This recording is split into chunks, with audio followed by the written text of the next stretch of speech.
అందరికి నమస్తే. ఒక్క వీడియోనే చాలా వాడికి ఆన్సర్ చెప్తుంది. ఊరికే పదే పదే పదే పదే మీడియా ముందుకు వచ్చి మాట్లాడాల్సిన అవసరం ఉండదు. అదే కేసీఆర్.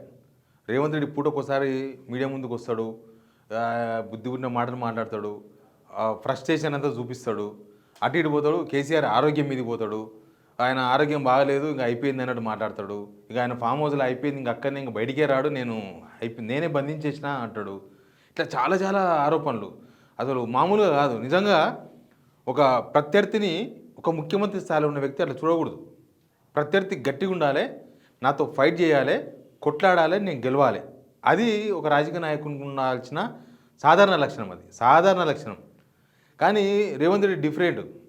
ఇక ఇక కేసీఆర్తో నేను సరితూగను అని ఆయనకైనా ఒప్పుకున్నాడు కనిపిస్తుంది అట్లాంటి సందర్భాలలో. అయితే ఇప్పుడు ఎందుకు ఈ వీడియో చేస్తున్నానంటే, చాలామంది ప్రత్యర్థులు, కేసీఆర్ ప్రత్యర్థులు, నేను చాలాసార్లు చెప్తుంటాను మీకు, రాష్ట్రంలో 2 వర్గాలు ఉన్నాయి.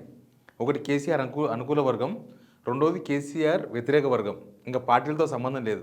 ఆ పార్టీలో కొందరు పాజిటివ్ ఉండొచ్చు, కొందరు నెగిటివ్ ఉండొచ్చు. ఓ పార్టీలో కొందరు పాజిటివ్ ఉండొచ్చు, కొందరు నెగిటివ్ ఉండొచ్చు, అంతే. అందుకే రాష్ట్రంలో 2 వర్గాలు ఉన్నాయి. రాజకీయాలలో 2 వర్గాలు, అనుకూలం, వ్యతిరేకం. ఈ వ్యతిరేక వర్గం అంతా కూడా ఆయన ఆరోగ్యం మీద ఎప్పుడు ఏదో మాట్లాడుతూ ఉంటారు. అది ఎందుకు మాట్లాడతారంటే, పార్టీకి ఆర్డర్ను, బీఆర్ఎస్ వాళ్ళని మానసికంగా దెబ్బతీద్దాం అనుకుంటారా, లేకపోతే కేసీఆర్ వైపు చూస్తున్న జనాలను డైవర్ట్ చేసే ప్రయత్నమో తెలియదు. బట్ ఇప్పుడు ఒక వీడియో వచ్చింది. కేసీఆర్ రేపు మీటింగ్ ఉంది తెలంగాణ భవన్లో, పార్టీ ఆఫీస్లో వాళ్ళకి ఎల్బీ మీటింగ్ పెట్టుకున్నారు. వాళ్ళు ఏదో కార్యాచరణ ప్రకటిస్తాము, కృష్ణ గోదావరి నీళ్ళు ఏపీకి తీసుకుపోతున్నారు, ఈ ప్రభుత్వం సహకరిస్తుంది అనే యాంగిల్లో వాళ్ళు ఏదో మీటింగ్ పెట్టుకున్నారు. దానికి అటెండ్, దానికోసం ఈరోజే వచ్చిండు కేసీఆర్. నందినగర్కి వచ్చిండు, వాళ్ళ ఇంటికి వచ్చిండు. ఆ వీడియో మీకు చూపిస్తా. దానికన్నా ముందు వీడియో షేర్ చేయండి, సబ్స్క్రైబ్ చేసుకోవడం మర్చిపోవద్దు. ఫస్ట్ వీడియో చూడండి.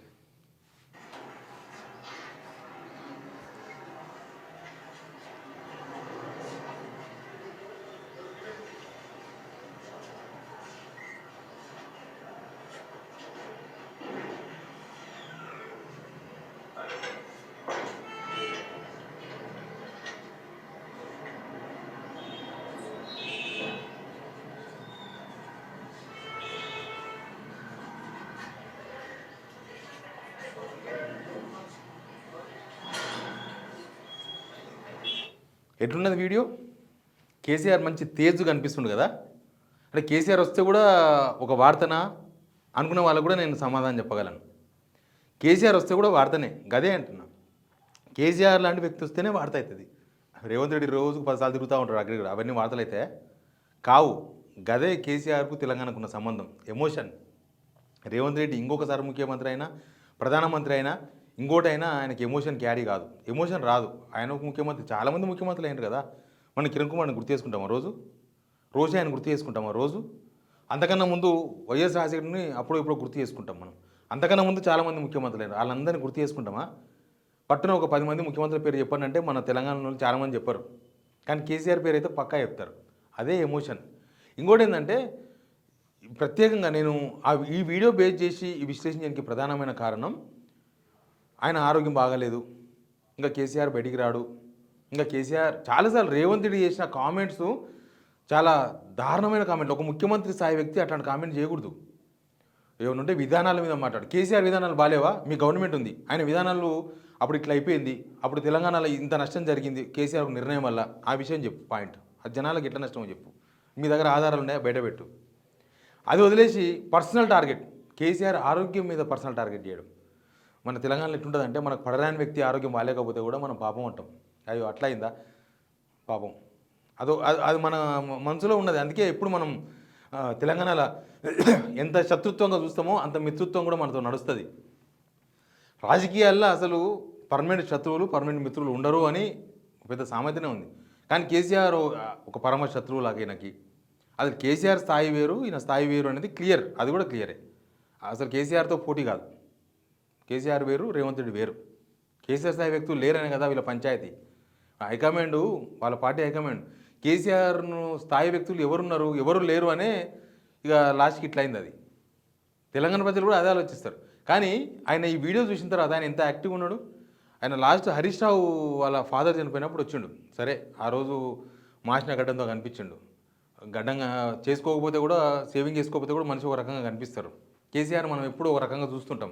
ఆయన సడన్గా మాసిన గడ్డంతో కనిపించే వరకు దాన్ని కూడా ట్రోల్ చేసిర్రు కాంగ్రెస్ వాళ్ళు. ఇక మొత్తం వీక్ అయిపోయింది కేసీఆర్. అదే కేసీఆర్కు ఆయన ఎట్లా ఉన్నా జనం ఆయన కోరుకుంటారు.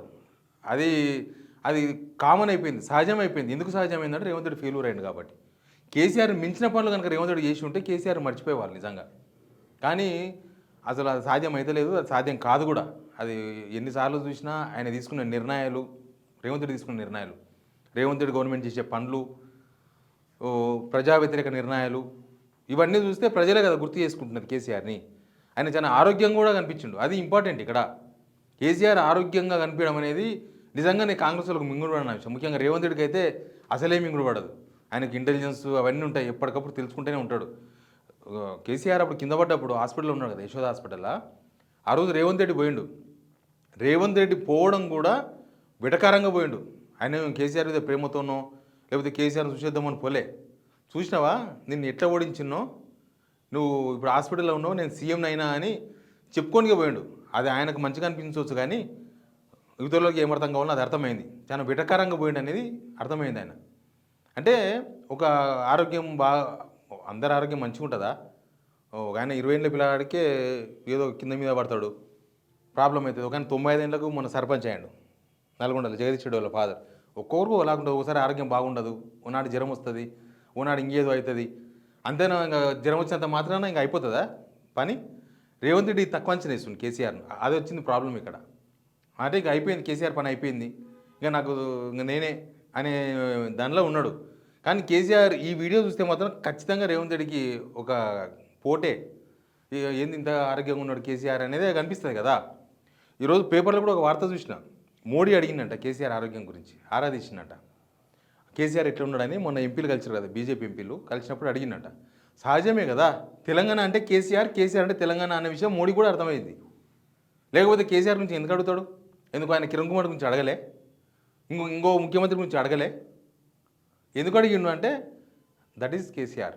దానిలో అవునన్నా కాదన్నా తెలంగాణ పోరాటం అయినా 10 సంవత్సరాల గవర్నమెంట్ అయినా కొందరు చెప్తానే ఉంటారు, ఆ గవర్నమెంట్ అట్లయింది ఇట్లయిందని. అవన్నీ ఇప్పుడు ఈ గవర్నమెంట్ వచ్చినాక ఈ గవర్నమెంట్ ఏమన్నా జనాలకు నిరూపించగలిగితేనే అవన్నీ నిజాలని నమ్మనికి వస్తుంది.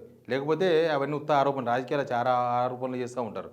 నా మీదే 1,00,000 ఆరోపణలు చేస్తారు పడరాని వాళ్ళు, ఇంకా రాజకీయ నాయకుల మీద చేయరా? అట్లా మోడీ అడిగితే దాన్ని కూడా ఆంధ్రజ్యోతి పేపర్ వెటకారంగా రాసింది. ఆంధ్రజ్యోతి పేపర్ గురించి పర్టికులర్ ఎందుకు మాట్లాడతానంటే ఇంకా వాళ్ళ సంగతి మీకు తెలుసు కాబట్టి. వాళ్ళు ఏంది అదంట బీజేపీ బీఆర్ఎస్ ఒకటే అవుతాయి కాబట్టి అడుగుతున్నారంట. అంటే రేపు ఎవరో మమతా బెనర్జీ రేవంత్ రెడ్డిని ఏదో కలిసినప్పుడు బాగున్నారా అని అడుగుతుంది. అడిగితే ఇంకా మమతా బెనర్జీ రేవంత్ రెడ్డి ఒకటే అయిపోతారా? లేకపోతే మోడీ అడుగుతాడు, మోడీ రేవంత్ రెడ్డి ఊగే పోయి కలుస్తాడు, అడగడా? కైసే అని అడగడా? ఇంకా కైసే అంటే ఇంకా రేవంత్ రెడ్డి బీజేపీలోకి పోతాడు, ఇంకా బీజేపీ కాంగ్రెస్ ఒకటే అనుకోగలమా? ప్రియాంక గాంధీ నిన్న అసెంబ్లీలో ఛాయ్ టైంలో పార్లమెంట్లో ఛాయ్ పే చర్చలో ప్రధాని మోడీని కలిసినప్పుడు ఎవరైనా అడిగేది అదే కదా, బాగున్నారా అని అడుగుతారు. లేకపోతే సోనియా గాంధీ ఆరోగ్యం ఎట్టుందని అడుగుండొచ్చు, బహుశా ఆ వార్త బయటికి రాలేదు కానీ అడుగుండొచ్చు కదా. సోనియా గాంధీ ఎట్టున్నారు అంటే ఇంకా కాంగ్రెస్ బీజేపీలో విలీనం అవుతుందా?